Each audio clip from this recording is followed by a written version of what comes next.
जळगाव जामोद तालुक्यातील ग्राम खेरडा येथील श्री संत गजानन महाराज पानपोई सेवा संस्थानच्या वतीने प्रगट दिनानिमित्त आयोजित करण्यात आलेल्या महाप्रसादाच्या कार्यक्रमामध्ये हजारो भाविकांनी महाप्रसादाचा लाभ घेऊन दर्शनासाठी भक्तांची एकच गर्दी लोटली होती।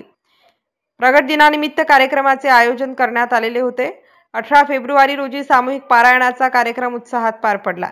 त्यानंतर सामूहिक पारायण घेण्यात आले। खेरडा बुद्रुक आणि खेरडा खुर्द या दोन्ही गावांमधून श्रींच्या पालखीची मिरवणूक काढण्यात आली। 19 फेब्रुवारी रोजी सुश्राव्य भजनाचा कार्यक्रम आयोजित करण्यात आला होता। 20 फेब्रुवारी रोजी सकाळी श्रींच्या चरण पादुकांचा अभिषेक करण्यात आला। त्यानंतर हरिभक्त परायण तुकाराम महाराज सखाराम पुणकर यांचे काल्याचे कीर्तन झाले।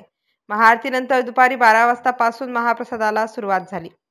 तालुक्यामध्ये सर्वात मोठा महाप्रसादाचा कार्यक्रम पानपोई संस्थानवर होत असतो। त्यानिमित्ताने यावर्षी 20,000 पुरुष महिला भाविक भक्तांनी या ठिकाणी महाप्रसादाचा लाभ घेतल्याचे आयोजकांच्या वतीने सांगण्यात आले आहे। श्रींचा प्रगट दिन सोहळा यशस्वी करण्यासाठी श्री गजानन महाराज प्रगट दिन महोत्सव समिती तसेच संत गजानन महाराज सेवाधारी व भक्तगणांनी अथक परिश्रम घेतले।